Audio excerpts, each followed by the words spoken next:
बचन विचारो रे मिठड़ी बल्लभ चार जवानी, अर्थ लिए बिना एरे अंधेरी करत सबों को फानी, करत सबों को फानी। बोलो श्री प्राणनाथ प्यारे की जय।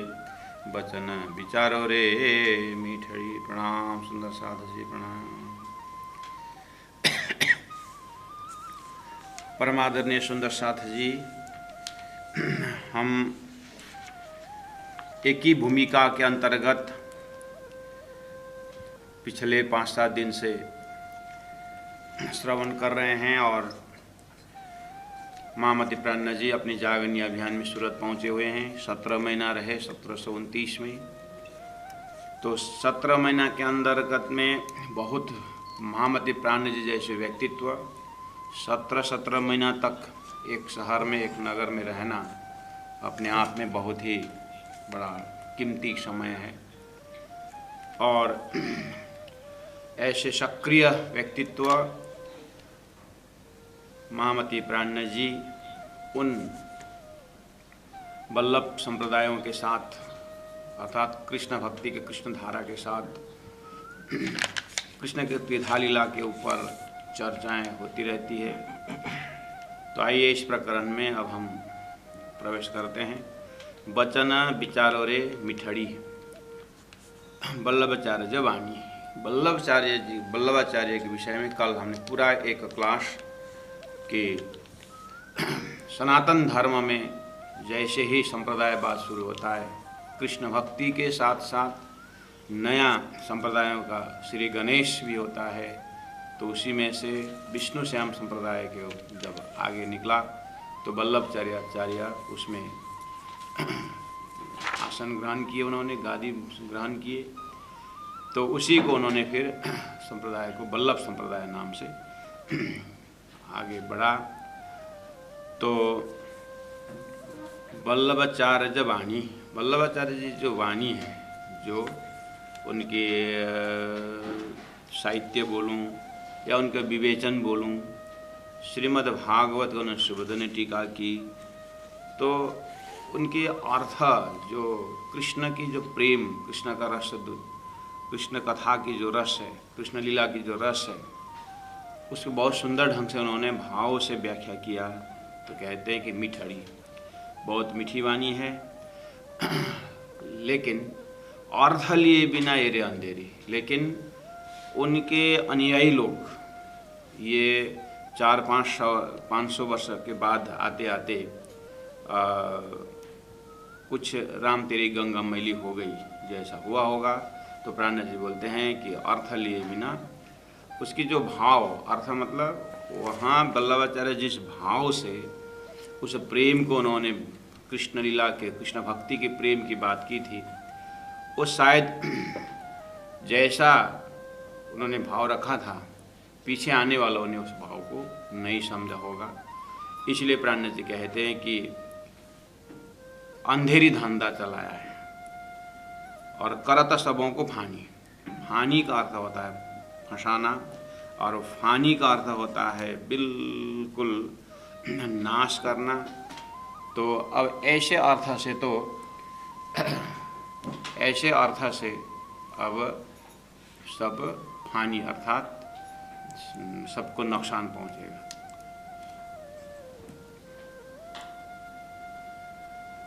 इस तरह से प्राणनाथ जी देख रहे हैं और चलते हैं आगे। वाणी गाऊं श्री वल्लभाचार्य। मैं वाणी गाऊं मतलब मैं वल्लभाचार्य का जो कोटेशन है, वल्लभाचार्य का जो उनकी जो वाणी है, उनको मैं आगे रखता हूँ। गाऊं मतलब राग रागने के साथ गाऊं तो है ही, लेकिन मैं उनको, उस वाणी को मैं उच्चारण करता हूँ। ज्यों वैष्णव को सुख होए, जो वास्तव में जो वैष्णव है, वास्तव में वैष्णव मतलब वास्तव में वैष्णव शब्द आत्मा की है। वैष्णव शब्द जो है व्यापक अर्थ में, विष्णु मतलब व्यापक अर्थ में आत्मा ही व्यापक है। इसलिए ज्यों वैष्णव को सुख होए, और सत बचन तो बहुत न कहूँ। अब यहाँ जो वास्तविकता है मैं कम ही बोलता हूँ, मतलब ज़्यादा कड़क शब्द में ज़्यादा नहीं बोलूँगा। सत बचनों को बहुत न कहूँ, जानू दुख पावे दुष्ट कोय।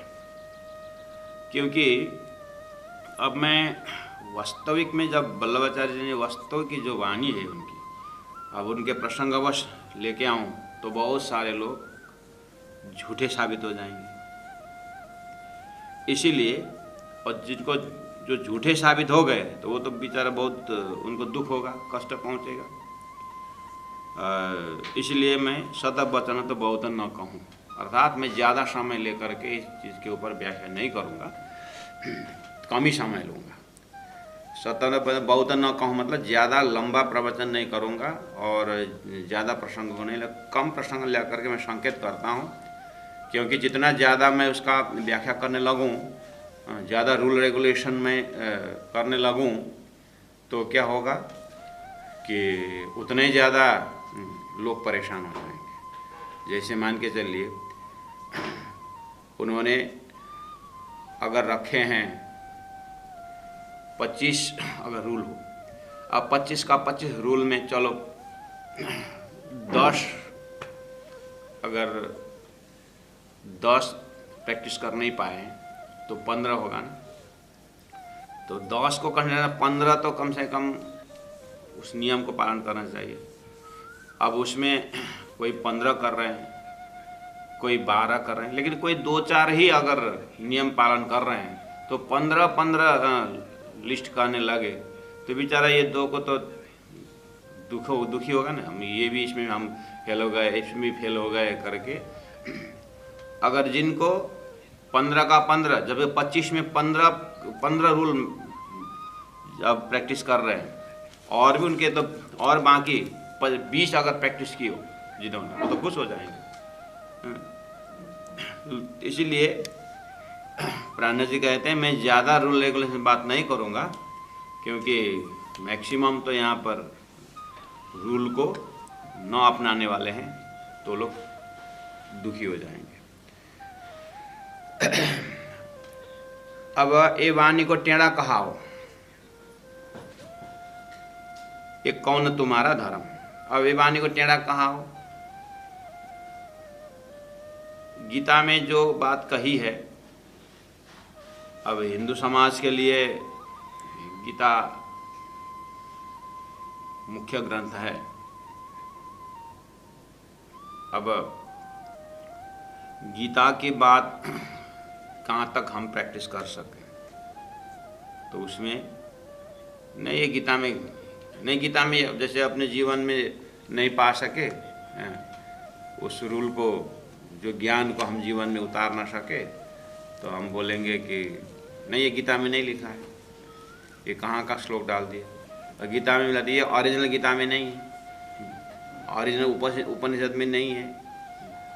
इस तरह से वो हटाने का प्रयास करेंगे, वो वहाँ नहीं है, नहीं है। इस तरह से नहीं, ये गलत है, इसका अर्थ ऐसा नहीं है,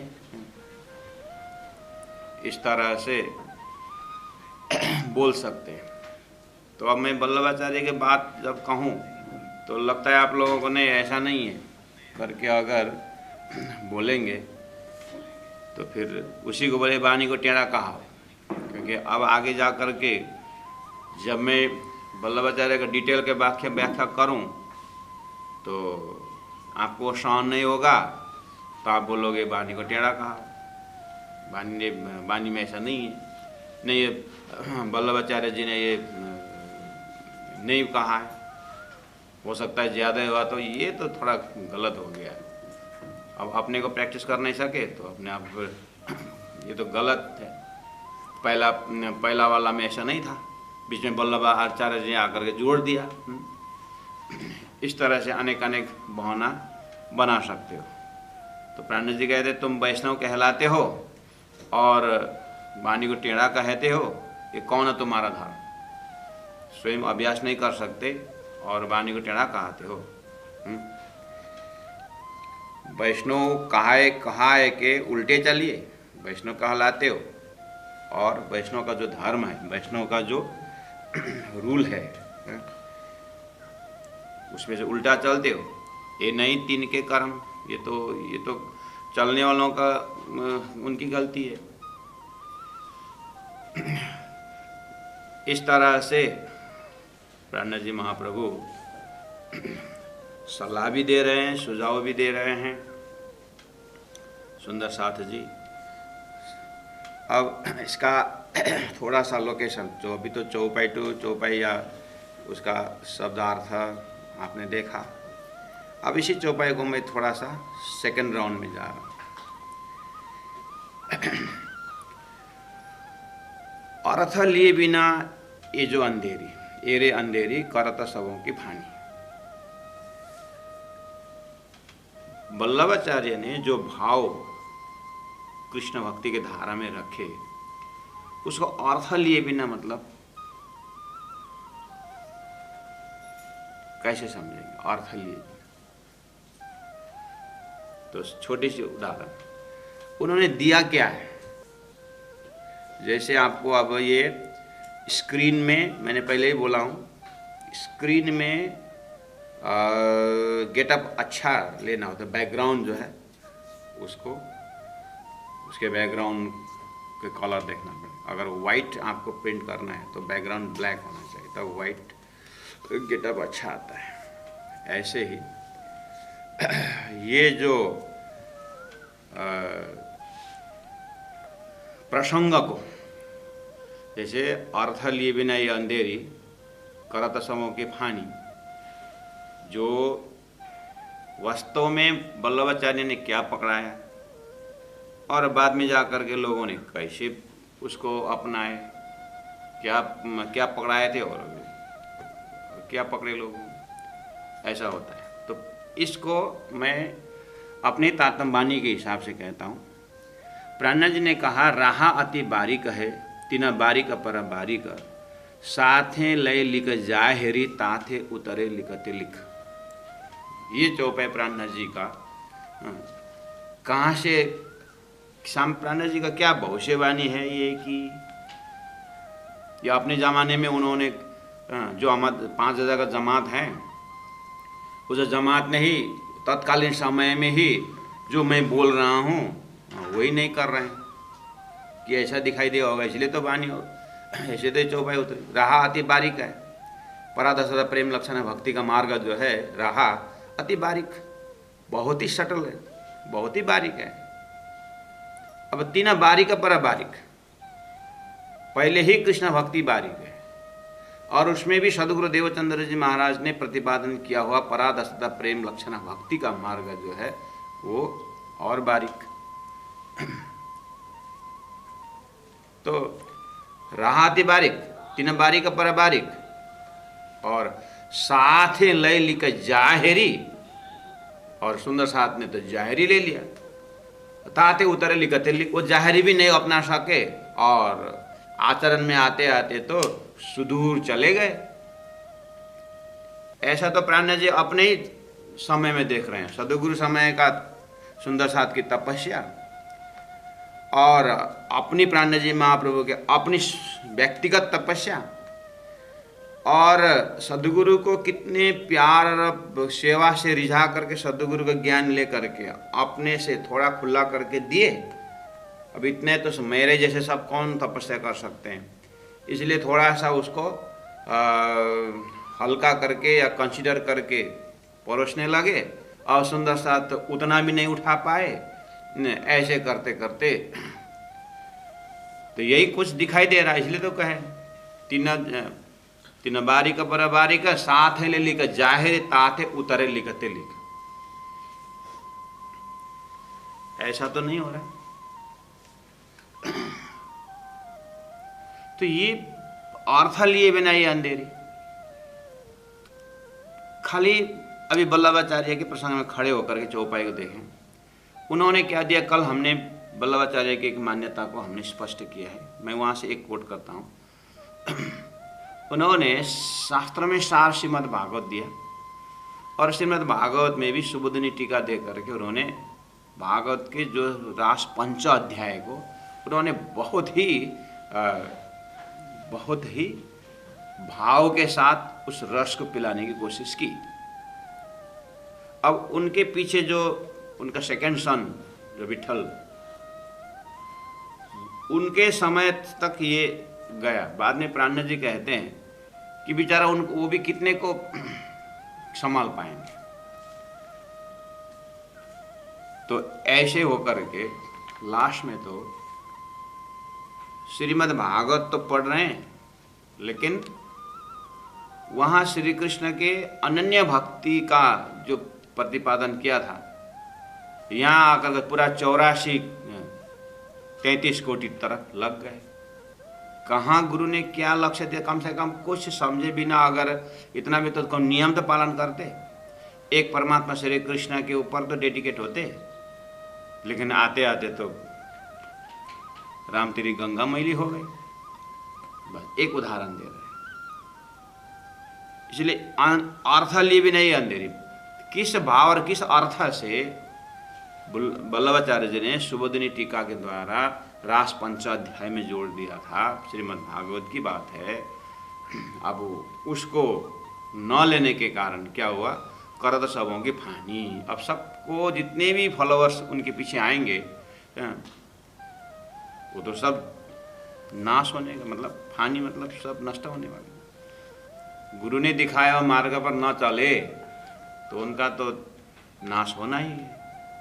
ऐसे प्राण, एक दो उदाहरण दे रहा हूँ सुंदर साथी। ऐसे ही देखना होगा, मैंने उदाहरण दिया, यानी मैंने दूसरी वास्तविकता भी बताई प्राणनाथ जी के शब्दों से, उनकी चौपाई से कि राह आती बारीक है।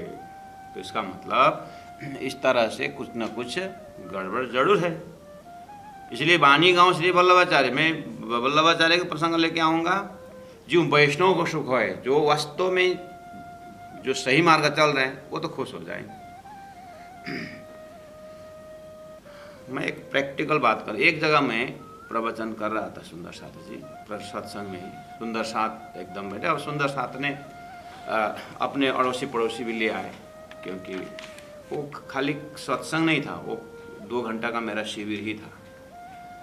तो क्लासेस जब चलता रहा तो सुंदर साथ ने कहा ब्रह्मश्री की पद्धति से करेंगे। यानी पद्धति मतलब जो रूल एंड रेगुलेशन, जो कॉन्स्टिट्यूशन है अपना, पद्धति अपना नियम, रूल एंड रेगुलेशन।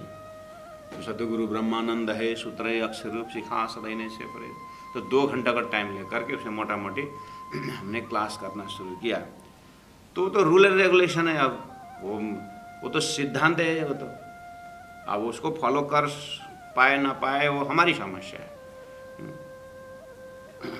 वो तो रूल तो बताना ही पड़ेगा, टॉपिक वैसे ही दिया। तो